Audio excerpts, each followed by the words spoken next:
محمد. I'm thinking that is it something that Allah SWT is liking that way, that we're saying shukr. And I'm just giving an example that sometimes, not that it's the same, but with kids, sometimes the kid will say thank you, but you know that he wants something or there's something behind it. You know, there's another, is saying thank you to get something.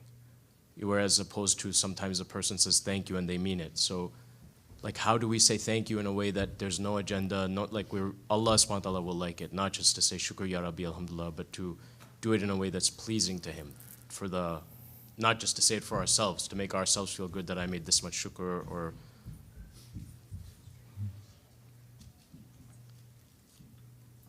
I really don't understand that question on this level, that when you say shukr, as a believer, you are saying to Allah, I don't deserve this. Shukr doesn't mean thank you. American understanding is thank you. Thank you means I deserve this. Yeah, it's mine. Thank you.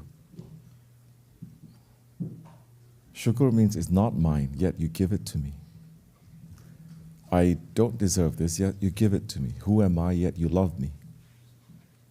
And shukr is not thank you. The meaning to shukr is endless. There's no other agenda to it. It is, I don't deserve this, I don't belong here, yet in your generosity, you put your tajalli on me. I don't understand this. I want to show my thankfulness, but it is so inadequate. Do you understand? I don't understand this saying thank you, but I want something else.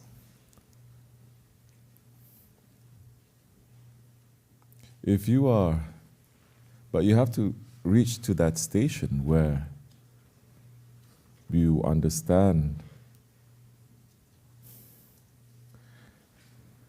that your maqam is the toilet. When you understand that your maqam is the toilet. Every one of us, we're carrying toilets inside of us. The throne is not the maqam. This is the maqam when you're sitting on your toilet bowl. That is your maqam. As Imam Rabbani says, even more explicitly, that his words were to sultans. They were not to awam, to sultans. Understand that you came from dirty water out of dirty blah, blah, blah. When we understand that reality, that how can this not be a concept? How can this be a concept? It is a reality. When you understand, then, you see, for the nafsu amara to become nafsu mutma'in, it's not I change it, or it's not that. It's understanding that that is you. You are the nafs. It's not to identify, oh, this is the nafs, it's not me. You are. When you are that disobedient one, yet in this disobedience, Allah is showing mercy, bringing Islam to us, bringing tariqat to us, and in moments when you understand that, which should be a lot for a believer, at least 5 times a day, at least. If not, then every time something good happens to you, say, oh, Allah, Allah, shukr. That's why you have to be in Jamaat. That's why you have to be at the dargah. Because a munafiq can also be here. Of course, dargahs have munafiqs too. Dargahs has unbelievers also. They also have people who are mimicking Nasranis, mimicking Yahudis, or actual ones. Yeah, there. It's allowing everyone. People who are believers, people who are unbelievers. Looking outside like a disbeliever, but inside is a believer. Looking outside as a believer, but inside is a disbeliever. Dargah is that. It's a microcosm, yes? That's why when you are in the dargah, you get a taste of the microcosm. Otherwise, if you're not in the dargah, you're not in Jamaat, you're stuck in your own basement. How are you going to learn anything? How are you going to experience anything? Nothing. Today, nobody wants to experience. They want a virtual experience, which is not real.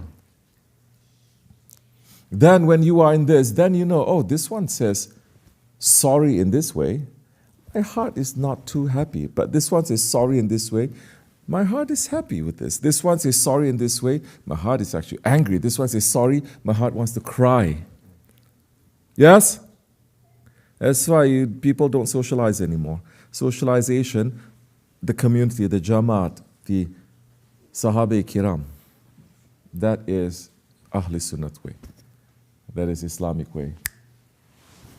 So, when you are knowing the differences, then you start questioning yourself.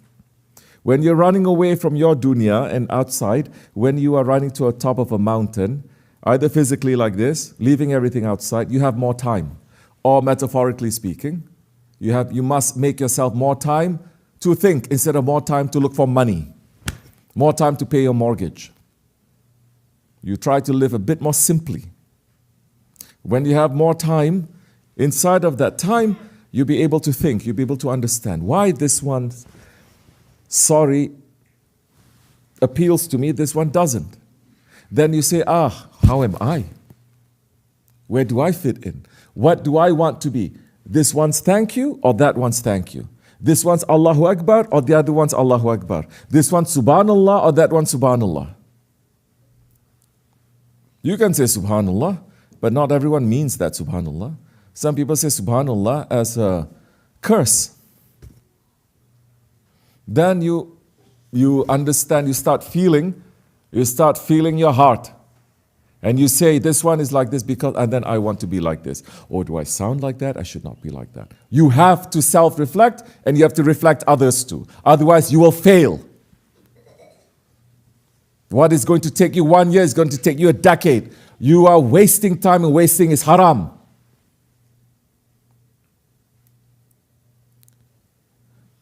Then you know the difference. And you say, you work on that to make yourself to be more sincere.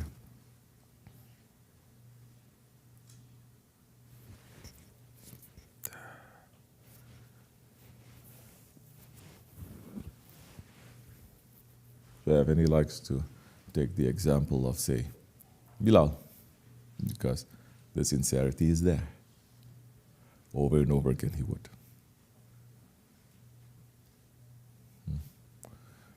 Used to be when we have the gypsy neighborhood here. Everyone was given a small space and they put their stuff in it. We were not married and there was junkie everywhere. Everyone look at Bilal and they say, oh, he doesn't have too many things, which he doesn't. So they would give him clothes. He's so thankful. He says, thank you all. Right? It's sincere, isn't it? Someone else comes and give him, someone else comes and give him, someone else comes. He has more clothes than anyone. You look at his section, there's 7 garbage bags filled with clothes because he doesn't wash them. But he just keeps collecting them by people give them. But is he being wasteful? No. Is he being insincere? No. So what is that quality? You don't let it pass. You study everything and you don't study the murids around you. You don't study your sheikh. You study books and books, libraries you study. You memorize so many useless things, facts. I don't know if it's facts, useless things that you cannot apply, and you're not studying each other to take what is good and to leave what is bad, to enjoin what is good and to forbid what is bad. You don't do that? Then what the heck are you doing here?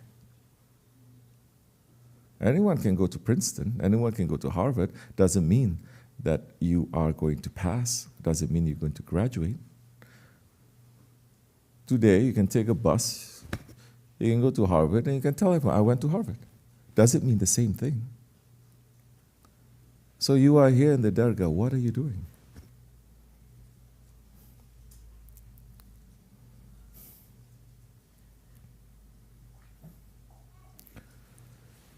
You have difficulty feeling that way. Don't worry. We have ways to make you to understand that too. That yes, you don't deserve this. Oh, but that's toxic. How you say we don't deserve this? You are abusing us psychologically. But no, you don't deserve this. No, you deserve happiness.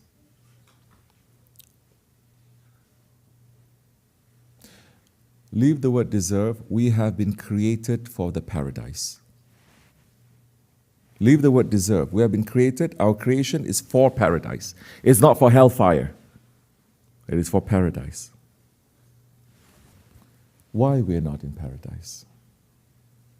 Because of the abuse, the toxicity that we put on ourselves. And that thing, that feature, that creature that makes us to be poisonous and toxic to ourselves, to pull us outside of paradise and to pull ourselves into hell, is called the ego. So these words is for the ego. It's not about the spirit. The spirit is for Allah, beyond paradises. So we're not going to speak from duality. Okay? We moved away from that already. We speak not from one, but oneness. That means everything has a part to play. It fits. And everything is now going to reflect Allah subhanahu wa ta'ala. So,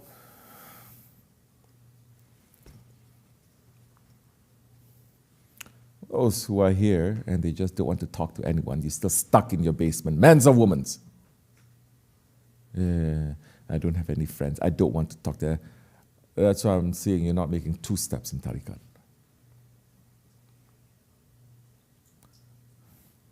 This is the point of being in Jumada. So, we're saying how to have shukr.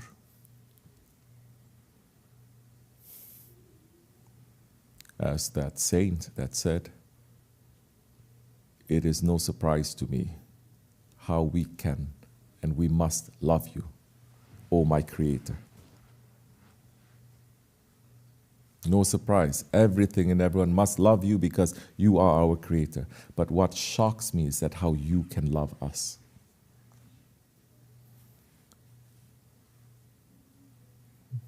We don't give ourselves that credit. As Hazrat Maulana, we had said so many times. We are made to be the most valuable being in divine presence. Mankind, Hazrat Insan. But we choose to follow the ego that makes us to go to the lowest of the low.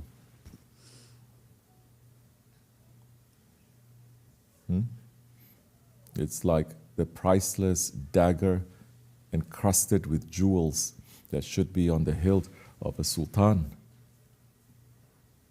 Yet we take that and we use it as a peg, as a nail on the wall to hang something. This is how we treat ourselves. Allah did not create us like that. Yes, our value is much higher. And this, understanding the shukr, will make us to understand the value of Allah and how Allah places value on us. Therefore, what we have to do, walk that way of value. Which way is that? The way of the prophets. That's it.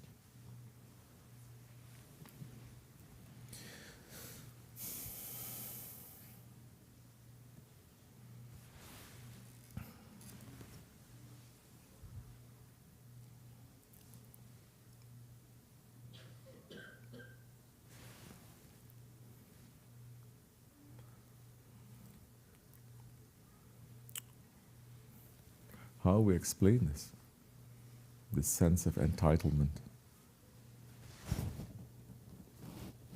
How we explain this. When people feel that not only do they have the right, but they're entitled to it. Entitled to what? To privilege. Our privilege is what? It's no longer a right.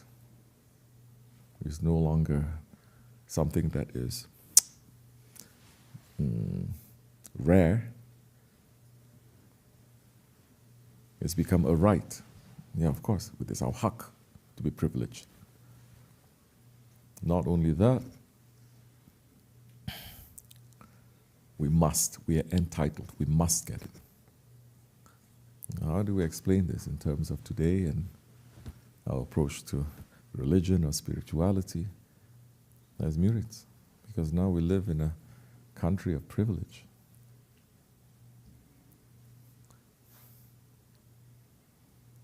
How are we going to teach this to our children? They grew up in privilege. Not only materially, spiritually too, in privilege. But we know that to walk in the way of the prophets, you have to be a what? What is the opposite of privilege?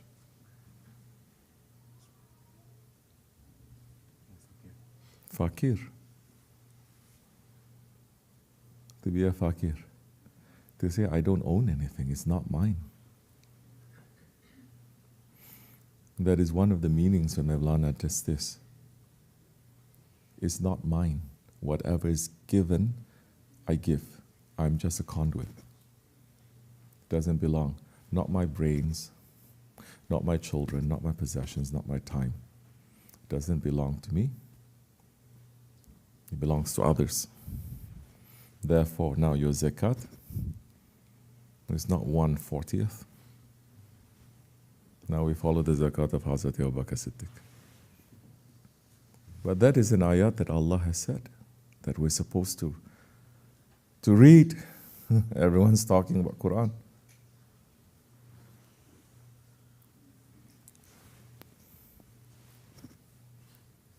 Verily, my life and my death, my worship and everything is for you. So when you stop thinking that you own something, stop thinking that you have the right, stop thinking that you're entitled to something, that you came to this world with nothing and you are going to be buried with nothing. All you can bring is your intentions and your actions.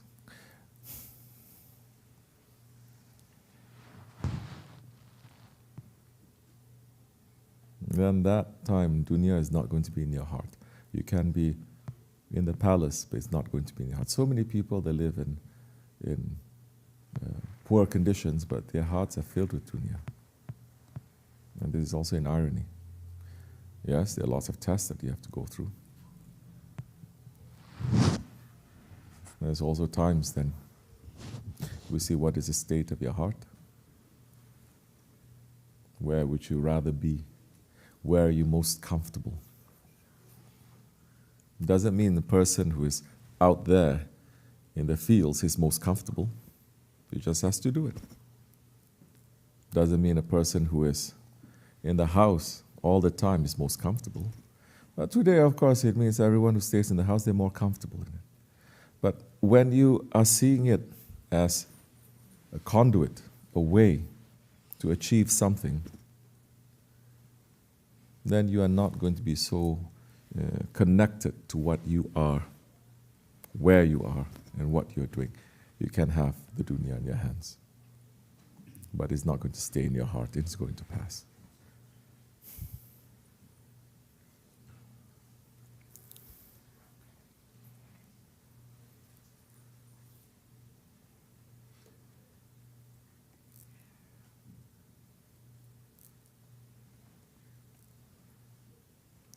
In the old days, you have to go through murids, dervishes. You have to go through that stage of being a fakir. So you experience it. What is that? You have to leave everything. It's not only prophets and saints who do it, you know. And so many times in your own life, in order to get an experience, you have to leave so many things. So many things you have to give up from, yes? Even if your aim is dunya, you want to be a doctor, or a lawyer, or anything in dunya, chasing after all business, you have at some point, you have to cut off from everything except for the thing that you're pursuing. You have to give up. You have to run away. You think in the way of spirituality is different. Now it's different. They want everything. We cannot carry anything. Yes, we understand. But yes, we have to understand that too. Like in the old days, dervishes, they leave everything. They think they found their share. They think they find Allah. They say, I'm leaving everything to find you. then they say, why are you hiding from me? What is this feeling that I'm getting? I left everything for you. One day you're here, one day you're not. What games you playing with my heart? I love you. I don't see you. You come and you go. Then you begin the journey, and that's only a small part of the journey. You're still busy with romance. You're still busy with romance. You haven't produced nothing yet. It's true. So many people are stuck there. When they don't have the romance, then they're not going to commit.